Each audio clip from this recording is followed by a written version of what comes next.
Ever feel like you're drowning in vocab when you're prepping for those postgraduate entrance exams?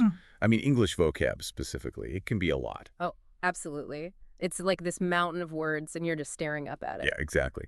So what we're doing in this deep dive is, we're zeroing in on a very specific section. Right. Day 2, Unit 1, sections 7 through 15. Perfect. And we're not just going to hit you with the dictionary definitions. We're going to try to really help you understand. Right, the nuance. Yeah, the nuance. And remember Exactly. these key terms because, we want to make sure you can actually use them.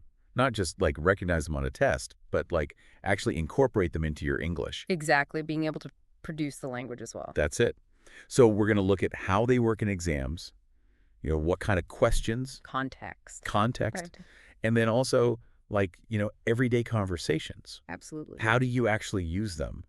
And we're going to look at some smart ways to remember them.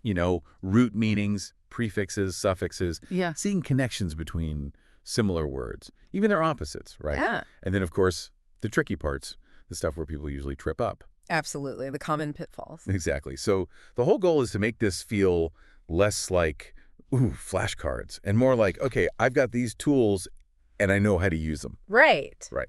So let's dive in. We're going to start with this set of words that are all about showing approval. Praise, prize, rise, arise, arouse, raise, applaud, and clap. Whoa. Okay. That's a good starting point. It really does highlight something about English that I think is important for people to know.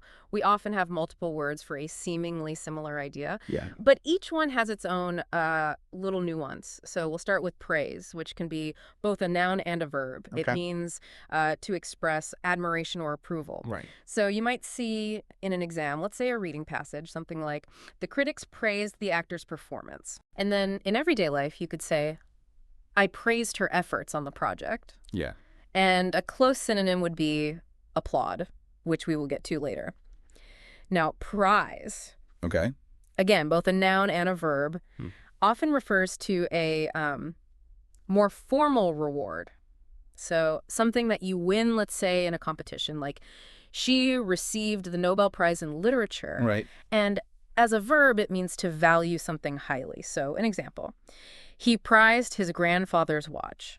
Okay, so that distinction is interesting. Yeah. So praise feels more like verbal, maybe? Just like an acknowledgement. It is an acknowledgement. Whereas a prize usually has some kind of tangible thing. Yeah, a trophy or a medal or something. Recognition, yeah. Yeah, cool. Rise. Where's rise? This one feels very versatile to me. Yeah, it is. It can mean to increase. So you could say, there's been a sharp rise in unemployment. You also might see it with getting up, they rise early every morning. And also in a historical context, the people rose up in protest. Yeah. So that's rise. Okay. And now we get to arise. Okay. Which means to originate or come into being. So you might see this in an exam sentence, something like, difficulties arose due to a lack of funding. Okay. So you see, it's kind of focusing on the source of something. Right. And that's often where students trip up between these two, rise and arise. Yeah. So just remember, rise often has to do with going up, an upward movement or an increase. Yeah. Whereas arise has to do with where did this come from? Right. What is the origin or cause of this thing? Okay. So if you can keep that in mind, that might help you. That's very helpful. Movement versus origin. Yes. I like that. Okay, arouse. What about arouse? Arouse is to stir up a feeling or awaken a feeling. Right. The speaker's passionate words aroused strong emotions in the audience. And you can kind of see how it's connected to rise in that there's this upward movement of a feeling. Right. Building up. Yeah. And then we have raise. Oh, raise. This is another tricky one, I think. Yeah. And it's often confused with rise, but raise is a transitive verb. Okay. Meaning it always takes a direct object. Right. You raise something. So you might say, the company decided to raise salaries, or could you raise your hand? And, even with children, we say raise children. We raise them, right. Rise is intransitive. It doesn't take a direct object. Right. So the sun rises, prices rise. Okay. So that rule of transitive versus intransitive. Yes. Really key here. Absolutely. Okay. So if you're performing the action, it's raise. If it's just happening on its own, it's rise. Perfect. Got it. Okay. Applaud. Applaud.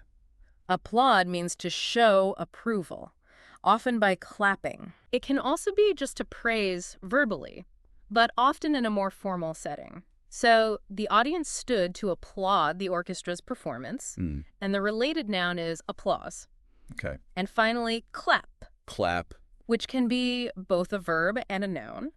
Okay. It simply means to hit your hands together repeatedly to show approval or appreciation. Everyone started to clap along with the music. So these two are both ways of showing approval with your hands.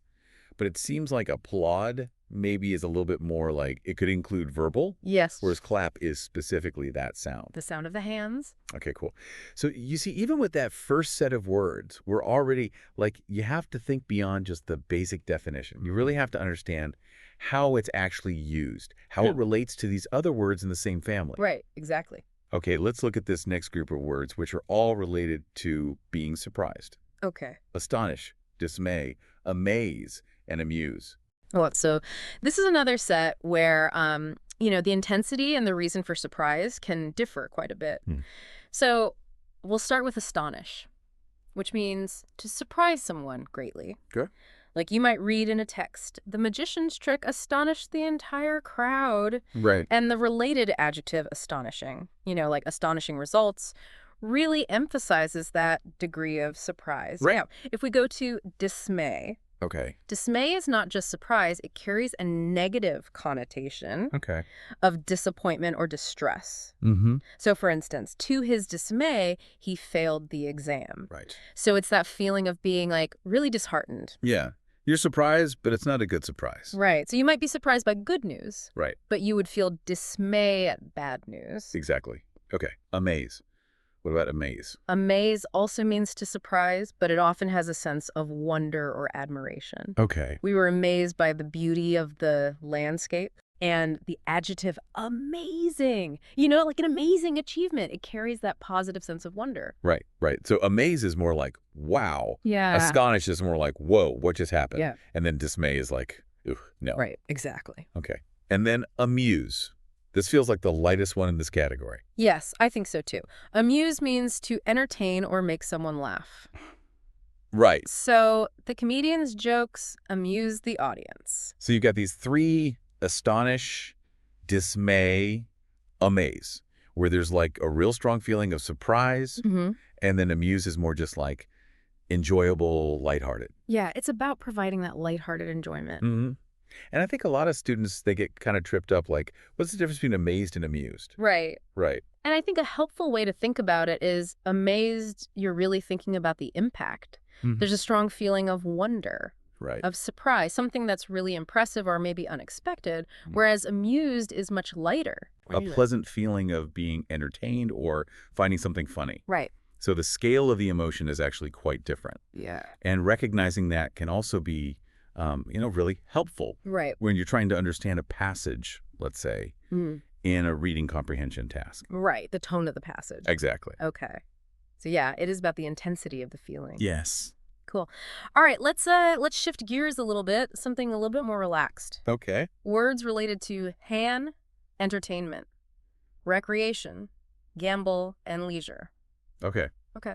So these all deal with how we spend our free time, but, they have distinct focuses. So let's start with recreation. Okay. Recreation refers to activities that are done for enjoyment when you're not working. Right. Her favorite recreations include hiking and painting. It's about, refreshing yourself, having some fun. And interestingly, it actually has a secondary meaning. Oh, which is like recreation, as in like rebuilding something. But we're going to stick to the entertainment sense for this one. Okay. And then we have gamble, which involves risk, right? So taking risks with the hope of winning something, right? Often money.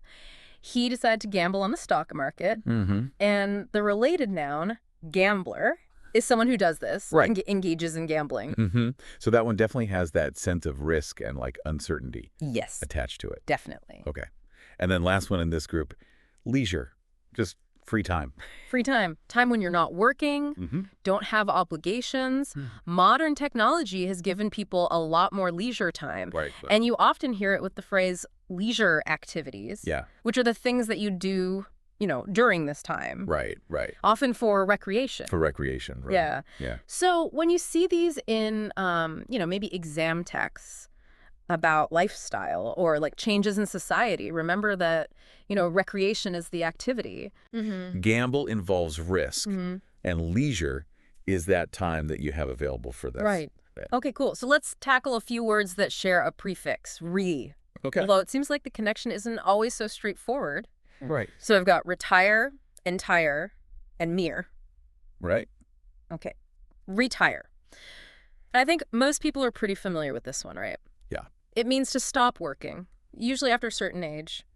My parents are planning to retire next year. And then we also have the related nouns retiree, someone who's retired, and retirement, the period after retiring. Yeah. Okay, entire means like whole. Whole or complete. Complete. Yeah. The entire building was evacuated, and the related adverb is entirely. Okay. So completely. And this one, the N is acting as an intensifier. Yeah. Kind of like similar to in. Right. Doesn't really have that re sense, does it? Not in this case. Okay, cool. And then mere, which means just. Only. Just or only. Yeah. It was a mere coincidence that they met again. And the adverb is merely. Okay. So for remembering these, just focus on that core concept. Like retire is stepping away from work. Entire is like the whole thing. And then mere is like a small or insignificant amount. Yeah, I think that's helpful. Okay. Okay. So let's move on to a topic that's always relevant. Always. Money. Money. Right. Okay. So we've got a whole bunch of terms here. Fare, fee, farewell, welfare, pension allowance, bonus, subsidy, benefit, and profit. Okay, so this group really covers a lot of ground, right? Yeah. Different aspects of finance, financial support. So we'll start with fare, which is very specific. It's the money that you pay for transportation. Right. So you could say the bus fare has increased recently. Right. Airplane fare, train fare. Exactly. Airplane fare, train fare. Okay, fee is a little bit different though, right? Yeah, fee is a payment for a service. So you'd say the lawyer charged a high fee for his services. Right. So it's distinct from fare in that it's not for travel. Right. It's for something else. Exactly. And just a quick reminder, farewell is just goodbye. Yeah. It doesn't have to do with money. No, not at all. Just wanted to throw that one in there. Right. Good point, though, because, just because they sound similar doesn't mean they're connected in meaning. Exactly. Okay, so moving on. Okay. Welfare often refers to the well-being of a person or group of people, but also very specifically to government assistance programs. Right. The government provides welfare benefits to low-income families. Okay, cool. Pension. Pension is a regular payment that is made to someone after they retire. Okay. So he receives a monthly pension from his former employer. Allowance. What about allowance? Allowance is usually a sum of money that's given regularly for a specific purpose. Yeah. So my parents give me a monthly allowance for living expenses. Right. Okay. Yeah. Bonus. Bonus is extra. It's on top of your salary. So it's given as a reward. She received a Christmas bonus for her hard work. Right, right. And then what about subsidy? This one feels a little bit more like governmental. Yes, a subsidy is financial assistance that's given by typically the government, but it could be another organization. And it's to support a particular industry or to keep prices down. Farmers often receive government subsidies, and the verb is subsidize. Okay. Okay, and then benefit is interesting because it's a very broad term, right? It can just mean an advantage or like a good result. Right. It can also refer to financial assistance provided by, the state, similar to welfare. But benefit has a wider range of meanings. So you could say the new policy will benefit the environment. Right. Or you could say, unemployment benefit. Right. Housing benefit. The adjective is beneficial. Okay.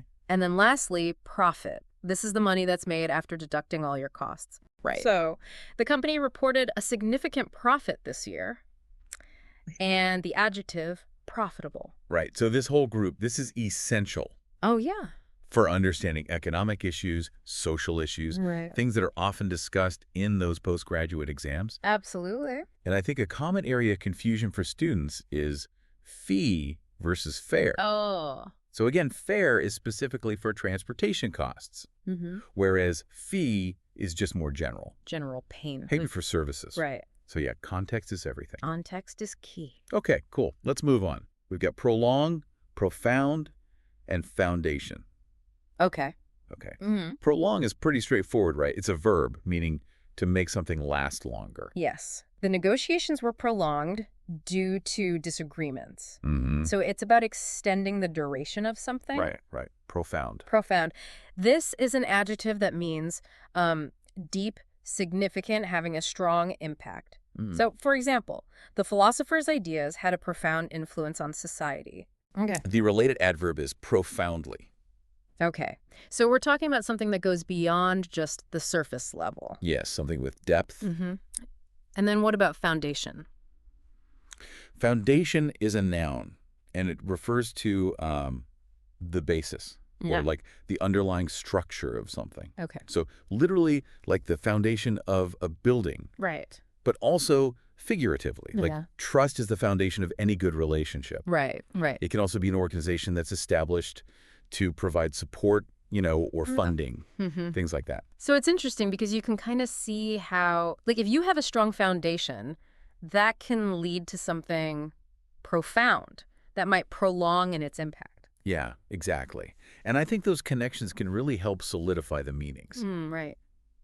Okay, so let's look at this group. This is a bunch of words that sound really similar. Yes. And I think it's really important to pay attention to the spelling and the context. We've got loom, boom, bloom, gloom, boost, boast, and toast. Whoa. So many ooh sounds. Lots of ooh sounds. All right, loom. Okay, loom. As a verb. It's a verb, yeah. To appear large and threatening, Mm-hmm. or to be about to happen in a kind of worrying way. Right. A financial crisis is looming. Mm-hmm. So it gives you that sense of, like, something significant and potentially negative on the horizon. Okay. Go ahead. Boom. Boom is a noun. Okay. And it refers to a sudden increase, often, in economic activity. So the city experienced an economic boom in the 1990s. Mm-hmm.